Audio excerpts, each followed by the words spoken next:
Hi there, and welcome to Naturally Recovering Autism. I am your host, Karen Thomas, and I want to thank you so much for being here and being a proactive parent and getting the resources that you need to let your child live their most fulfilling and independent life possible. When my own son was diagnosed with autism, I was told to drug him and try behavioral therapies, and there was nothing else that we could do for him but manage his symptoms the rest of his life. But I didn't want to do that. Fortunately, my background in craniosacral therapy of now 30 years let me know that the brain can and does heal, but I didn't know that much about autism. What I did know is that I didn't want to just mask the symptoms with dangerous drugs. I wanted to find the causes and work with them naturally. And fast forward, it took me a decade and a lot of time and effort, but today my son is no longer diagnosable with autism after being told it could not happen. So I'm here to share with you valuable resources to save you the time and some of the expense that I had to spend to figure it out, and to help you let your child lead to their best results possible. Every child's level of recovery is different, but we know that children who couldn't sleep through the night are sleeping now through the night and happily.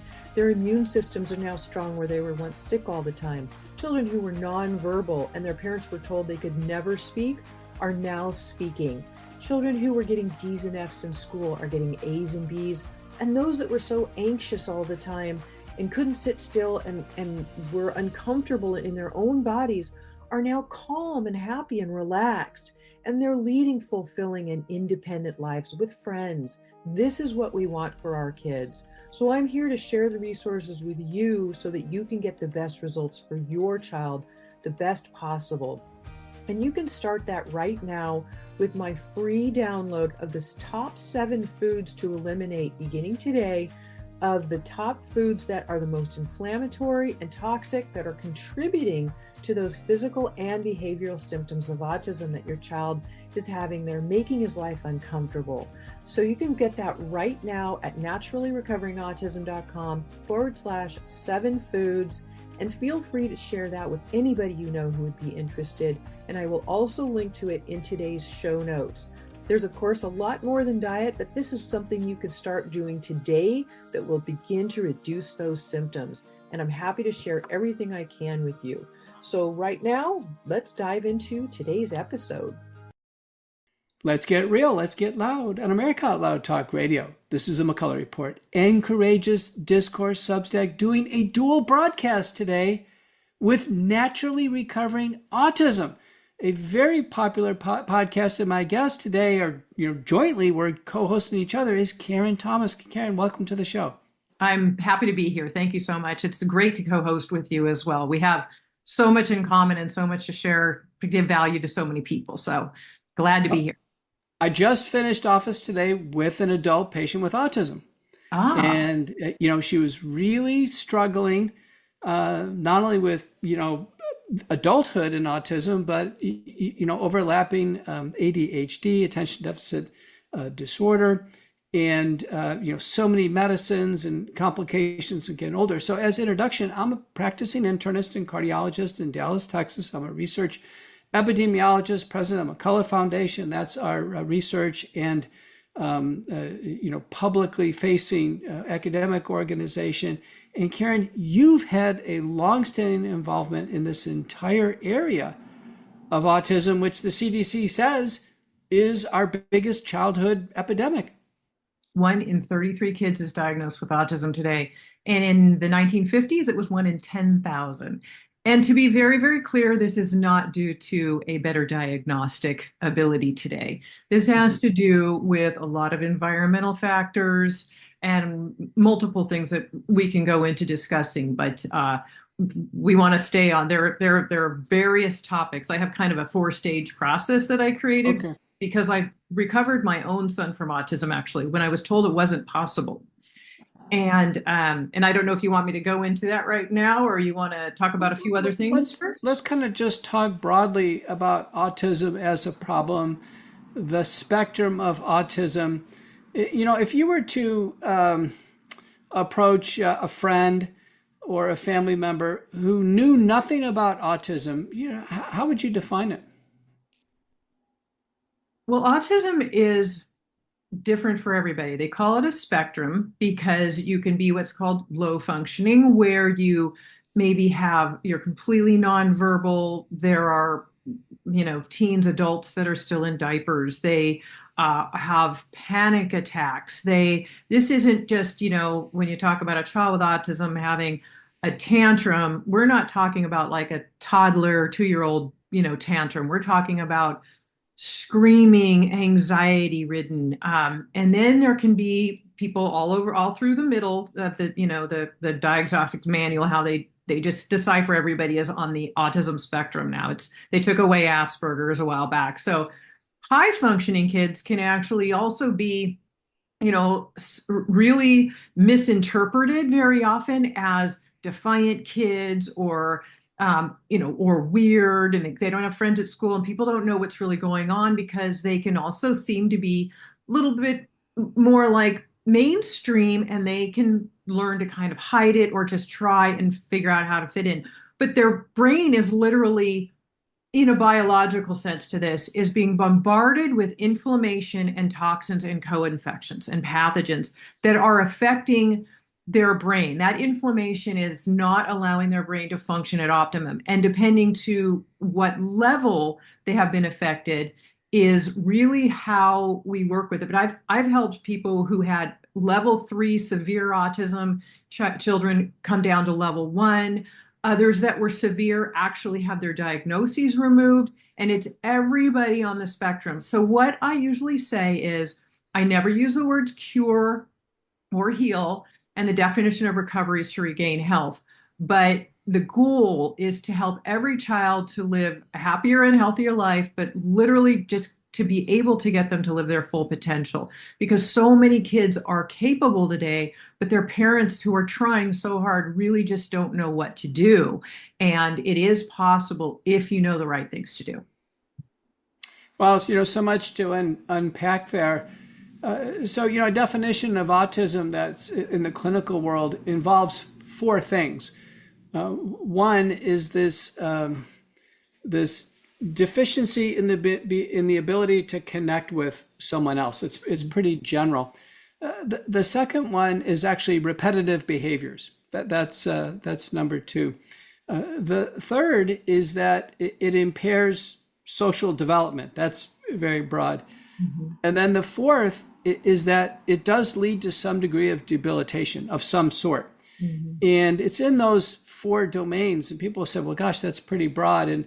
And granted, there may be a greater recognition, but the asymptotic rise of autism, certainly as an epidemiologist, as I see it, it can't be just due to screening and detection alone. Now, besides being a mother of an autistic child, which is a huge credential, did you actually get formal training in some area of sociobiology?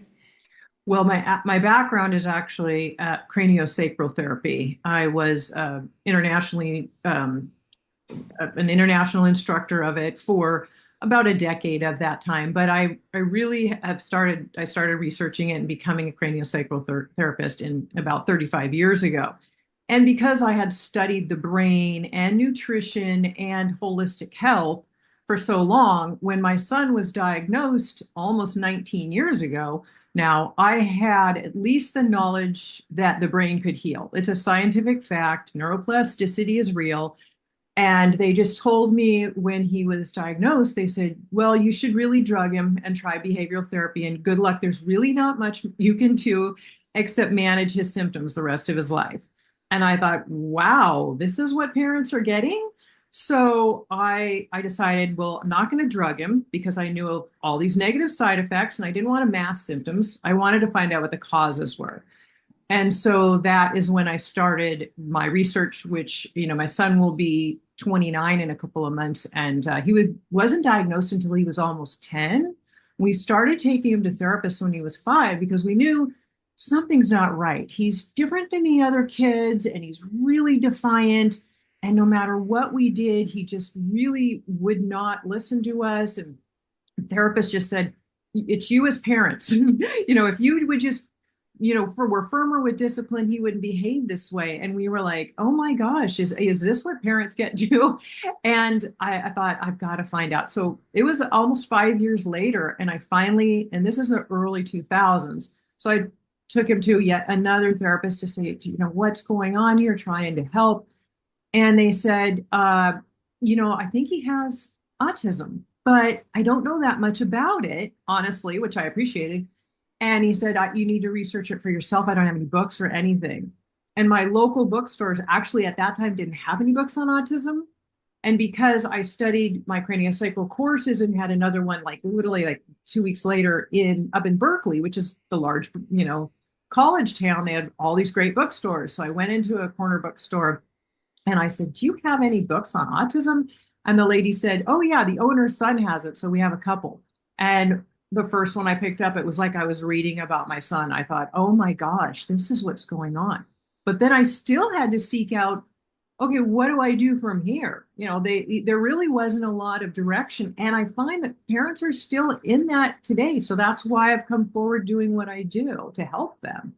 Now, orient us, what year was it when you saw that first autism book? That was 2000, would have been 2006, I believe. And how old was your son at that time? It was just before his 10th birthday. So he was 9, almost 10. And what's the average age nowadays that children are given the diagnosis of autism? Well, they're seeing children having signs, often by the age of 2. Often, a lot of parents will say their child was developing normally and everything was fine. And then all of a sudden they went nonverbal and they lost social connection and eye contact, and they lost their child. So there are things happening where a child could be developing normally and then all of a sudden stopped. And then other people say, well, they were born that way, but I don't, and then we can go into the things that can happen in utero. So I could talk about some of those. Well, let me ask you that. I mean, are there parents who report that in fact their child was born that way? Well, they say that because that's what they think. So, okay. Yes. But is that common? To say that, for people to say that? I find a lot of parents that are kind of either in denial or they don't know anything else, believe that. And so just hang on one second. You probably saw my wonderful dog just leap down. So now I wanted to find out though, I just want to know these general proportions.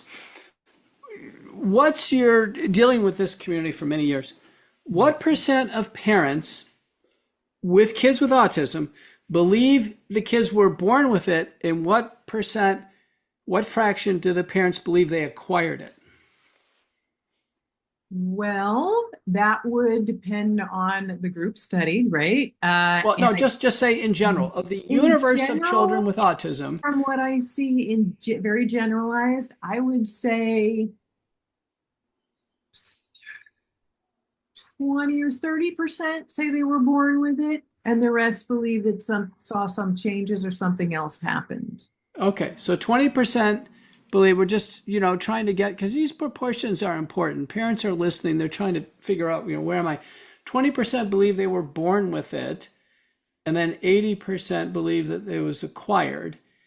And of those kids where it was acquired, do the parents believe the child actually went backwards in development, that they regressed? Absolutely.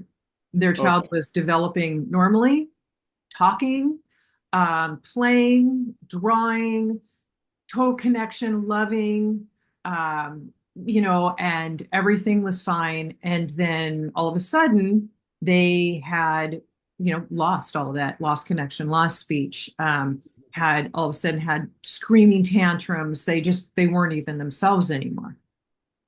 Wow.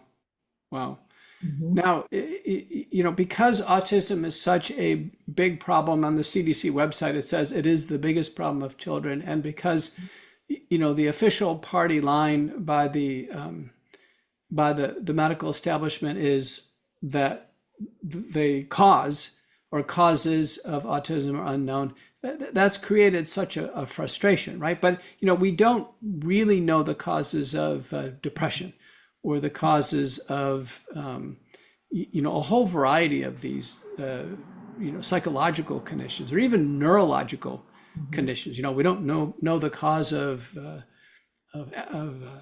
Alzheimer's disease or ALS or Parkinson's. And so you have psychiatric, you have neurologic. And so this general frustration of not understanding the exact cause is something that spans those illnesses. The unique part of this, though, is that autism has now assumed this incredibly common position in childhood, and that the children otherwise are ostensibly healthy, right? And particularly the 80% who the parents say they were stone cold normal, they were healthy as a horse, and then something has developed.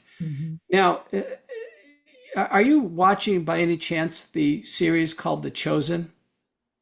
I am not right now. Well, The Chosen it's a biblical depiction of the life of Christ and his ministry. And there is some poetic license taken by the screenwriters and the actors, but they do portray Matthew, formerly Levi, the tax collector. They portray him as actually having autism. And he takes on a lot of the characteristic mannerisms, like not being able to look somebody in the eye. So he's always kind of like this, and just difficulty, straightforward, like you and I are communicating with each other. Difficulties there, and they portray him. And so it raises the question, Karen, has autism been around since the beginning of time? Well, it depends on the individual. I mean, they say, Einstein had autism. He didn't speak until he was 4. Mozart, really brilliant minds. And we find that there is somewhat of a filter that these kids have to sort of block out, in a sense, maybe what doesn't matter. And they can really they have a very, very deep focused attention on specific subject, and that can be really valuable. It's when they can't function in society and they're debilitated with anxiety and they're screaming and they're just really miserable and unhappy and they can't make friends even then they want to. All of these things are creating an unhealthy and unhappy life for many individuals. I had an adult write me on Facebook not that long ago, and he said, I have autism and I hate it. And they're so lonely. And this is what's really sad too. Or parents I work with, they're in their 70s and they're still trying to recover their child who's in their 30s and getting into their 40s now, and worried what will happen to my child someday when I'm not here to care for them. This is the number one thing. And they're saying that it is going to cost the United States more than the cost of the Gulf War, when we have to support all of these people as adults who no longer have somebody to care for them. This is enormous. And something needs to be done about it. And that's where I come in. I really believe. Well, hang on, before you get into the intervention, I know you're so action oriented. You want to solve it. We just want to more fully develop the problem. Okay. So, the children who have autism and they begin to grow and develop, what percent of children with autism, what percent go to college? Wow. I wish I had the real stat for that. I would guess maybe, I'm not sure. I'm 10, 20%, depending on their level of ability. Okay. And right. So now remember, on these questions, the answer is it always depends, but we're just going to skip the always depends. We just want to get this general sense. So, so you believe a minority go to college. Yes. What percent of kids with autism have trouble with dating in the teenage years and beyond? Oh boy, I would say 100%.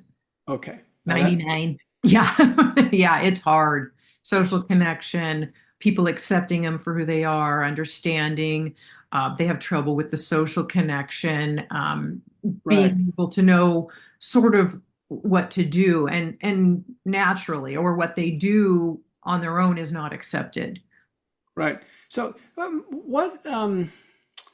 what percent of autistic children do you think, really, despite the autism, end up being president of their class or the high school quarterback or the high school cheerleader? Is that common or? No, that would not be common. I think that would be really difficult for them to reach. Not that they're incapable if they're very, very high functioning, definitely. but it's very low. They're not usually doing the common things in high school that everybody else is doing. They're basically trying to get by, and with IEPs and 504 plans, and maybe in a side special needs class versus regular class if they're able to go to regular class. Right, right. Now, you recall the movie Rain Man, Dustin Hoffman, right? Yeah. Do you remember how his voice is kind of like robotic and he'd talk like this? What percent of autistic kids have that feature, and why do they have it? That would be really common. If they're speaking, robotic language is, again, very common. And I think the reason really is it's how the brain is affected by the toxins, by the inflammation. There are I would say there are multiple things, and we can talk about some of them more in detail, and I know we're going to hear later, but that cause the speech issues. The viruses damage the speech branches of the brain. Aluminum also damages speech branches of the brain. And then PANS, which is an autoimmune issue where the immune system is attacking the brain. And it's very, very common in children with autism with an overactive immune system. And so these things can all be debilitating towards speech. So again, where we work with the underlying causes, and we have so many of these environmental toxins in our society. Right, right. Today. But before we get to etiology, let's just try to describe the problem. I know you want to get it. Okay. Let's just remember, we're talking to somebody who doesn't know what we're talking about. Right. Okay. Get in all this.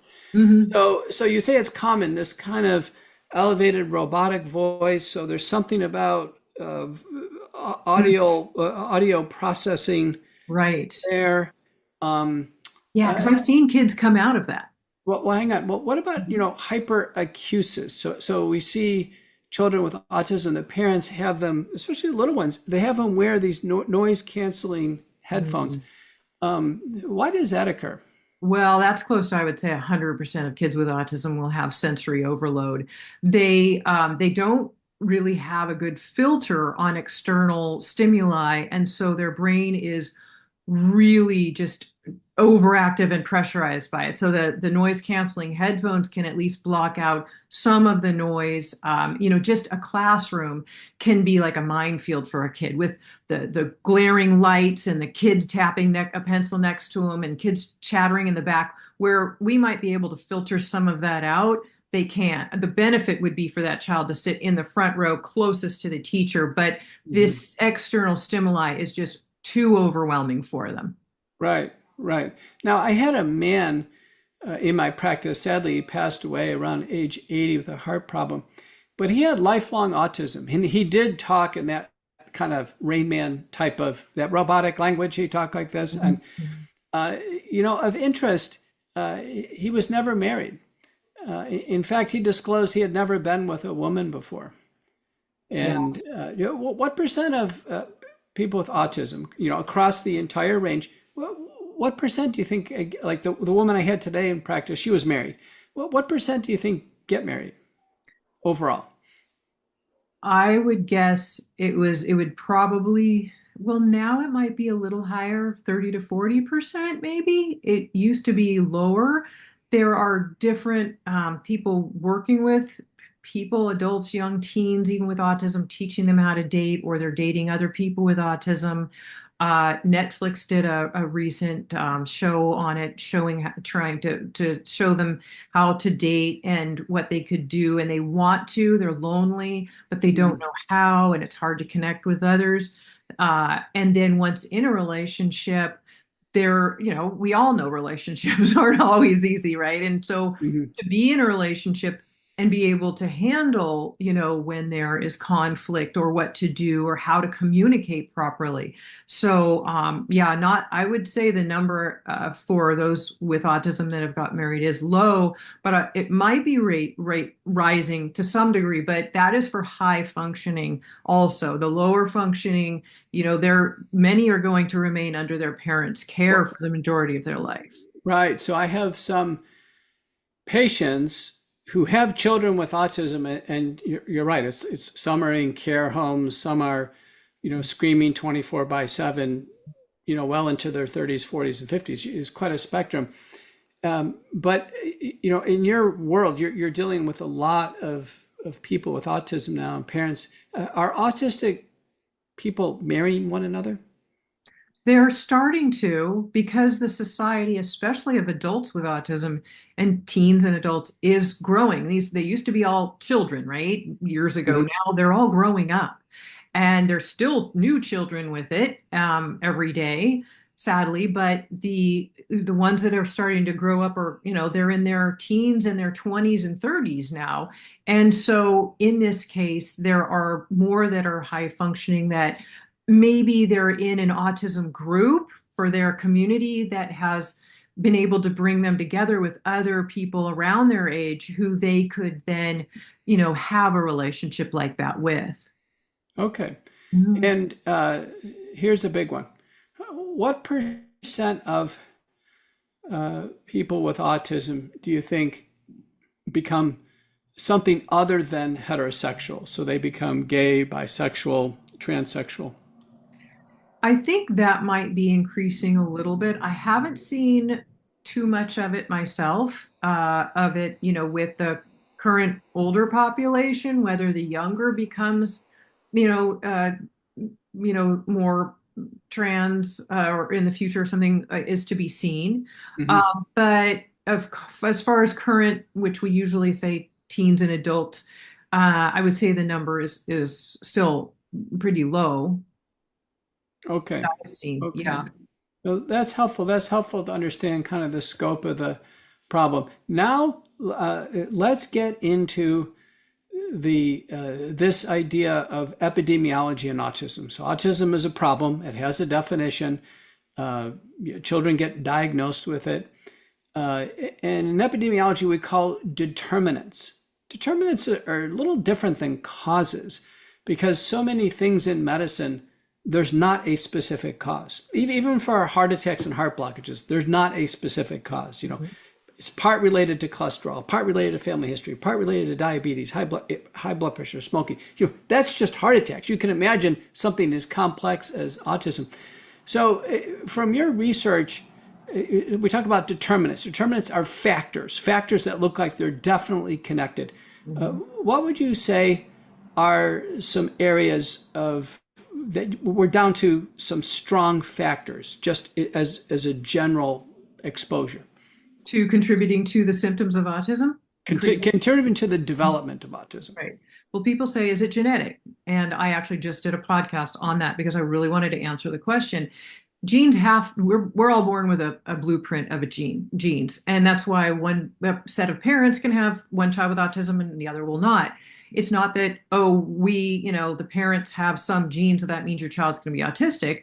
The genes have to be, affected by something, and then there's epigenetics. Genes can be changed.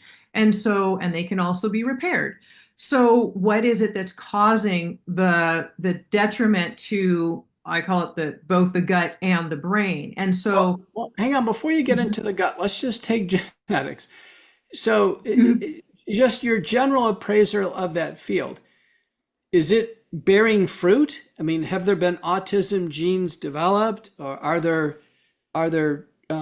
inherited mutations or spontaneous mutations that are solid enough where people are saying these are the autism genes? I do not see that. I have not seen that. Everybody's going to have the same genes, people had in the 50s when 1 in 10,000 were being born with it, than they are today. Genes are genes, right? We know all the various are there new genetic variants being created that are the autism gene? No. There's 98% to 100% of kids with autism will have the MTHFR gene mutation. I'm like, well, I tell the parents, don't let that scare you. Most people do these days because our detox pathways are so overburdened that okay, that's a good observation. It's not working well. Yeah. So MTHFR, so methylene tetrahydrofolate acid reductase, that's a part of a system that's remethylating folate. Folate, B6 and B12 interact with one another. And the population percentage on that is 25%. So, but you're saying in autism, it's nearly everybody. Yeah, it is. Okay. And it basically, in layman's terms, for those listening who like, what does this really mean? It means your detox pathways are weak and they're not functioning as strong or as well as they could be. Can we repair that? Can we strengthen that and make that better? Yes. Yeah, we'll get to that. But we want to kind of systematically go through these. So let me ask you another question on genetics. If a family has a child with autism, let's say their first child, are the next children born more likely to have autism than in a completely normal family? Possibly more likely, but not necessarily. It is Okay, not well, that's always. how genetics work. It's never Right. necessarily, No. but Right. it is more likely. And then how about parents who are older when they have their children? There are studies showing that the older parents, in fact, especially the older the father is, that the incidence of autism prevalent in that offspring is higher. Okay. And then last one. How about prematurity if the child is born before 37 weeks? That has a lot to do with uh, antibiotics and other interventions that Right, may but just the fact of the affect child the being biology. born before 37 weeks, does that put the child at, increased risk of autism? It would give them a higher risk factor, yes, Right. overall. Okay. So we have those determinants. So to summarize, um, uh, some genetic predisposition without autism genes would have you MTHFR, interesting observation, but looks solid. Epigenetic changes, which are hard to measure in the laboratory. A sibling with autism, an older father, and then a child born prematurely. So you have that cluster of determinants. Let's kind of move over now to generally diet. So a child's diet. Is diet as a general category, does that have determinism for autism? Absolutely. Okay. And also the toxicity of the mother, because the foods that she's eating and the toxicity she's exposed to are going into the fetus. Most of those are going right through the placenta into the unborn child. So it can be born with a high toxic load.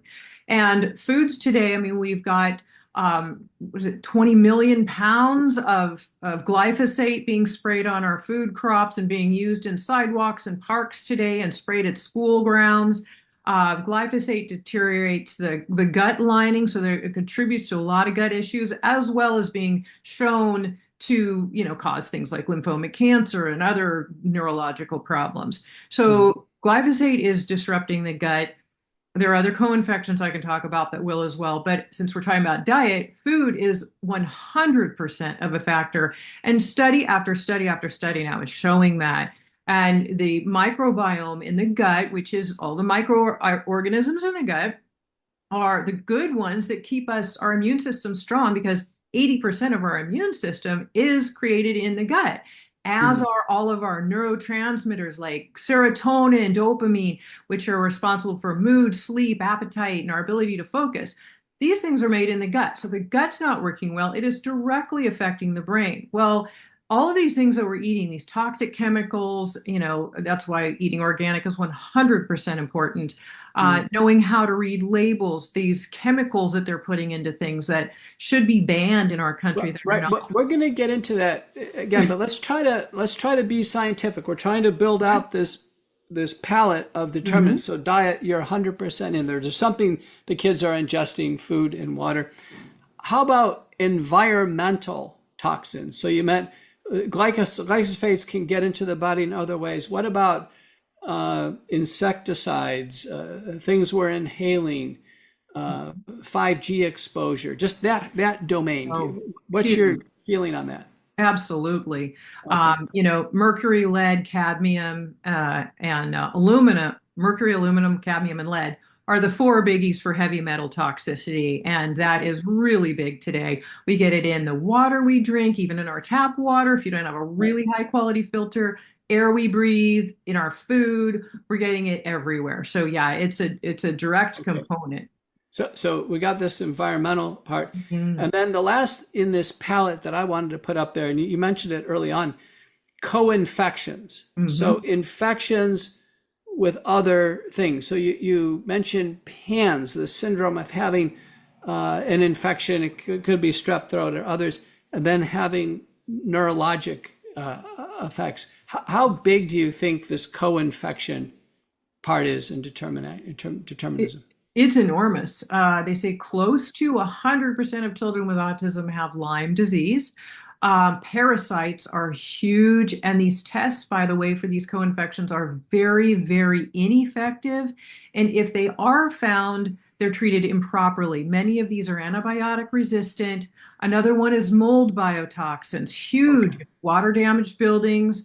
And you mentioned EMFs, electromagnetic field radiation today. People don't realize the importance of having something to protect yourself for harmonizing it. And that comes from this ability. We can't see it, so people don't take it as seriously as it is. And things have been shown that pathogenic organisms, like Candida, mold biotoxins, grow up to 600 times faster and stronger when in the presence of EMFs. So they are definitely a factor. And all of these things will also deteriorate the gut lining, keep the inflammation going. The secondary name for mold biotoxin illness is CIRS, chronic inflammatory response syndrome. And it's affecting multiple systems of the body, throwing the hormones off, throwing the brain off. This staph infection you get in the nasal passages crosses the blood-brain barrier, damages the brain, extreme fatigue, depression, can't think. But good news solution, everybody. There are ways to work with this naturally, but yes, these are all huge factors. Well, Karen, we're going to take a break right now for our film team, and then we're going to come back on the back side. So I've been with Karen Thomas, and she is an expert on natural solutions to autism. I'm Dr. Peter McCullough, practicing internist cardiologist. I'm just trying to learn about such a complex syndrome that's affecting us. We'll take a break right now. You've been listening to the McCullough Report. Let's get real. Let's get loud on America Out Loud Talk Radio. This is the McCullough Report. End courageous discourse. We are naturally approaching the topic of autism with the world's expert, Karen Thomas. We've gone over this idea of what is autism, what is frequencies, it's epidemiology, these broad areas of determinants. One of the common things that, as a doctor, I would think of as we kind of went around that storyboard is this idea of a neuroimmunology, that is the immune system interacting with the brain, which it does. And there are loads of different cytokines. There are, other forms of elements. The brain is obviously, greatly using sodium, potassium, magnesium, and glucose, free fatty acids. The brain is greatly influenced by, various heavy metals. We talked about that, well described specific syndromes. But the common theme here is immune system dysregulation. Now, that would explain why there can be some genetic predisposing factors. There could be some epigenetics. That could explain why a massive immune exposure or immune changes that occur via the diet or external, that would be a common theme. And where so many have settled, are like you is, and I think probably what I know about this, one of the most promising areas is the gut-brain connection. So take it away here and have us, to the best we can, because our audiences are mixed, both healthcare providers, but a lot of lay people. How do you teach the gut-brain connection and how it applies to autism?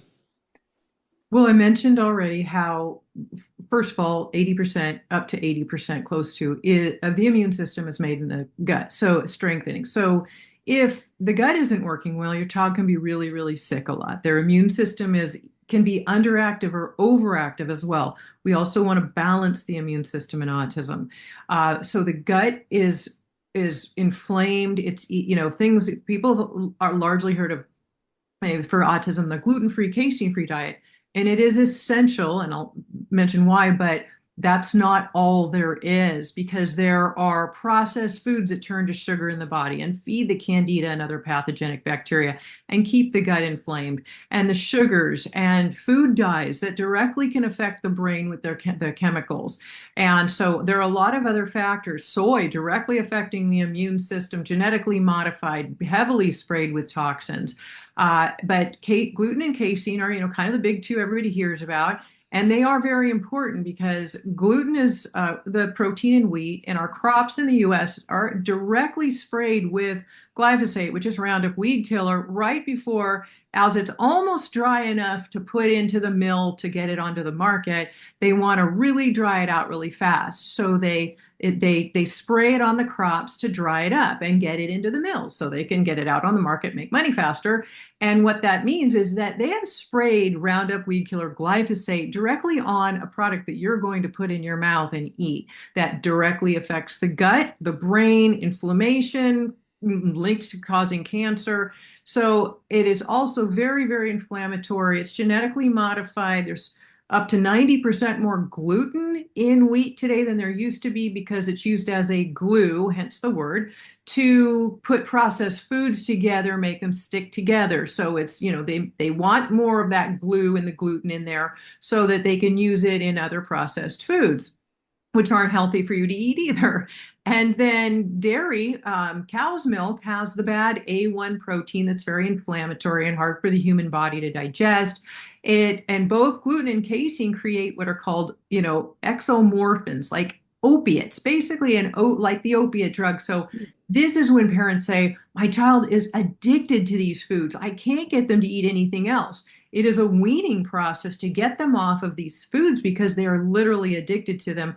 And the candida, parasites, and other pathogenic bacteria in the gut are craving the sugar. It's what they need to thrive. So as we start removing these foods, that candida can start to die, and hence there's a term die-off or Herxheim reaction, which means more toxins are then released into the gut. And we want those bad bacteria to die, but you've got to have what I always say, toxin binders and some support things in place, because the child's liver, our organ of detoxification, is already overloaded with toxins, and their detox pathways, as we've talked about today already, is not strong enough to filter those out fast enough, so the child can get much, much worse before they can get better. And we want to do this as a slow transitional process. And it can scare parents. They can say, well, I tried that and it didn't work for my child. It actually was working. It was just too rapid, and your child's body didn't have enough support in place as you were moving forward with that. So there are other things. Histamines, big triggers for heavy anxiety, sleep disorders. And a lot of these can be in healthy foods, phenols, oxalates. Spinach has phenols in it, and these can be big triggers for people with sensitivities who have gut dysbiosis, which is basically children with autism. And it sets the foundation for all of the other work that we do, working with the heavy metals and the co-infections. The gut sets the foundation. So it really has to be number one that you start with. Again, we want to strengthen and support first. And the first step and the easiest thing that a parent can do is really start to, at least however you can, transition your child away from more and more of the bad foods and adding more and more of the good ones in.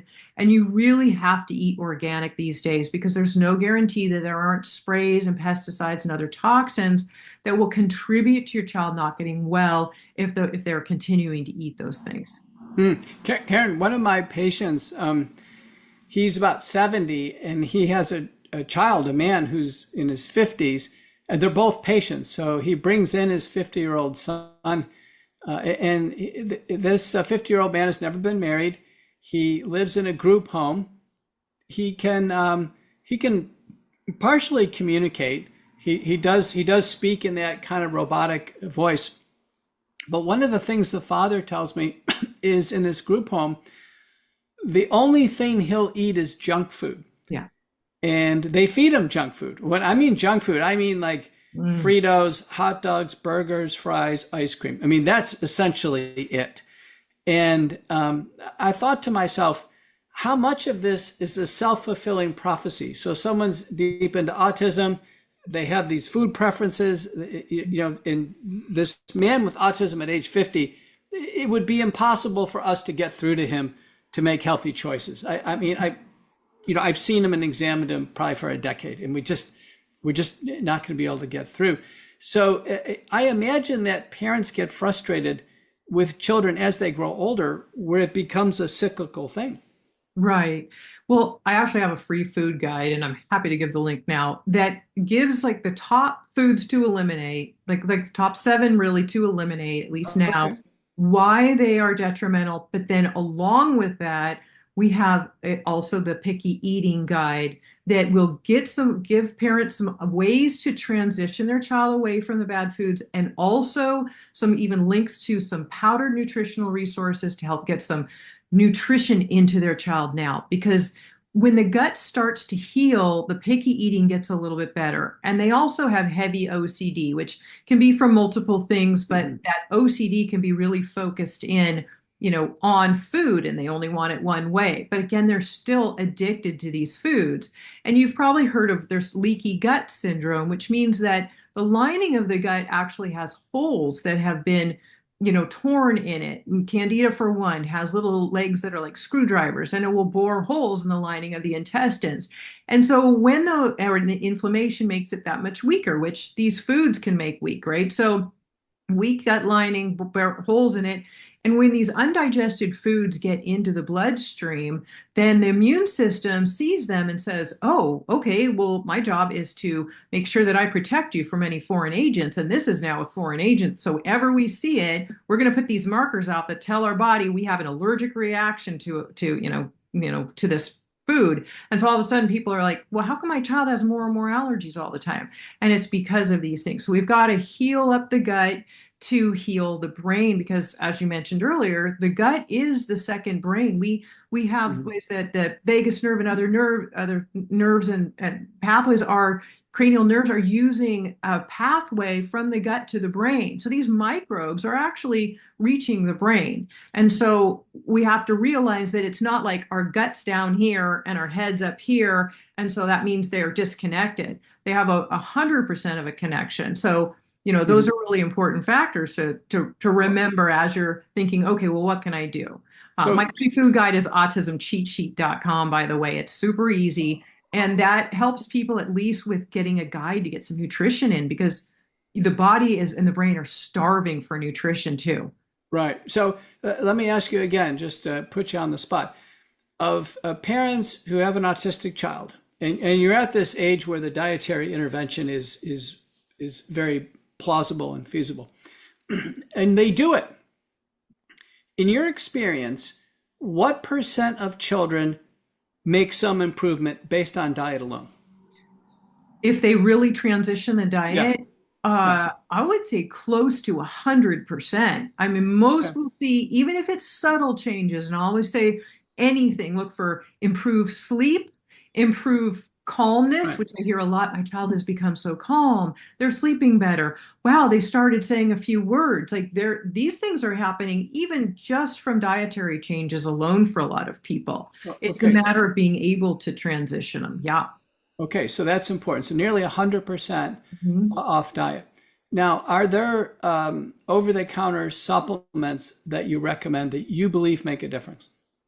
Well, toxin binders are very important to help sop up the extra toxins as you're transitioning. As I mentioned, as things like Candida and parasites are dying off, we need to make sure that we have some support in place. So toxin binders are important for that.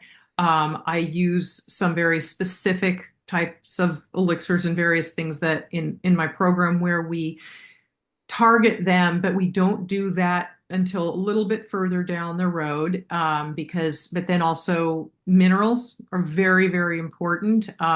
They help support detox pathways, even trace and mega minerals.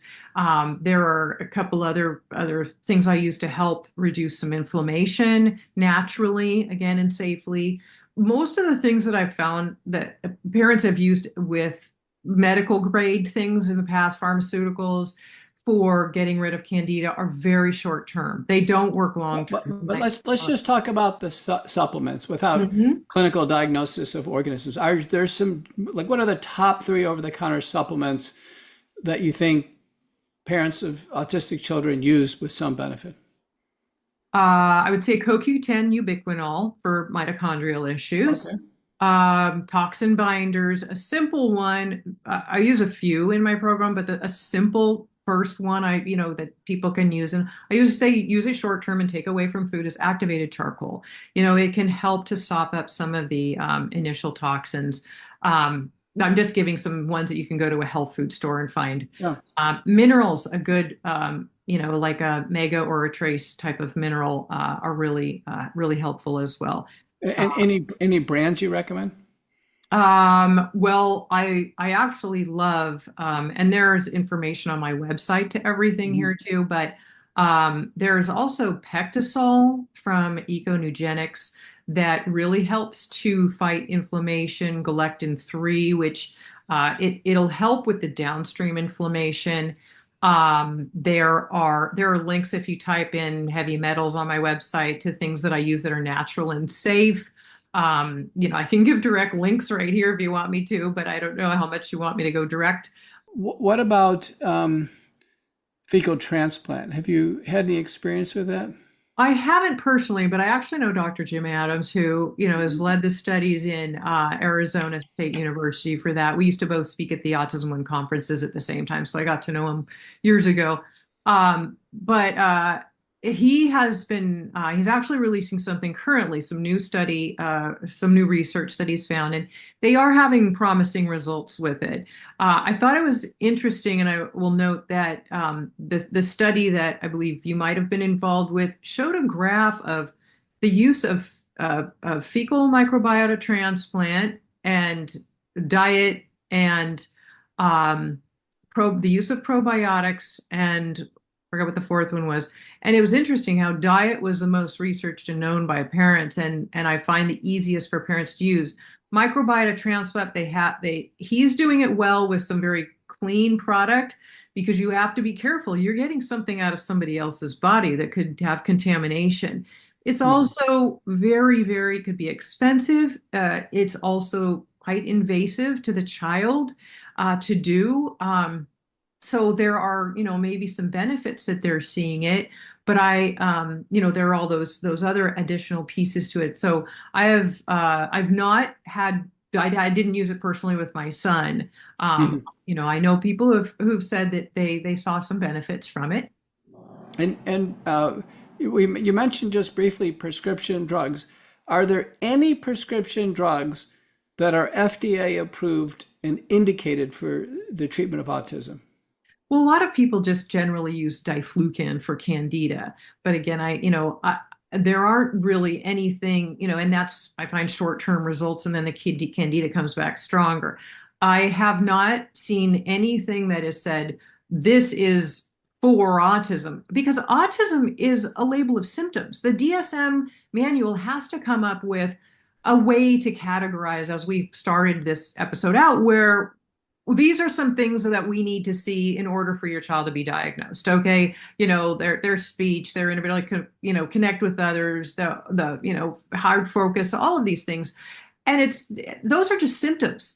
Symptoms can come from a lot of things. If the Mhm. gut isn't well, you've got neurological problems because you've got heavy metal toxicity, you've got Lyme, mold, parasites. These are all going to cause, and I have a whole webinar on this, on my 4 stages, because the symptoms you'll see very much overlap with one another. It's why I'm very clear about an A to Z protocol and what I do very thoroughly with people, because if you do not do that thoroughly and from A to Z, you will be left with poor results. And people have worked with practitioners for years, and I've tried everything and I've barely had any results, and that's why my program, they're like, I've never had results like this before. And it's because there are so many other things that need to be done, and I want parents to know this so much, because I don't ever want somebody to give up on their child. I want people to know that it's not their lack of commitment to what they're trying to do for their child. It's a lack of having in the past, not their fault, the right knowledge or help and assistance to support them in the journey and do it correctly and be thorough, because diet is very, very important, but it is not everything. Right. So it'd be fair to say, listen, there's no FDA approved drugs like this. It's No, not like there's not. childhood depression or Right. ADHD, which we have approved drugs. So, as we round out, as the child grows, you wouldn't want to perturb the immune system. You also wouldn't want a child to get, a serious strep infection, to be honest with you. Do you know what I mean? Because, with strep infections, there can be hallucinations. We talked about the PANS syndrome years ago when we couldn't treat strep. It caused a problem called Sydenham's chorea. So, infection control matters. So, autistic child starts to get a terrible sore throat, go get a strep test. And if it's streptococcal infection, get it treated early.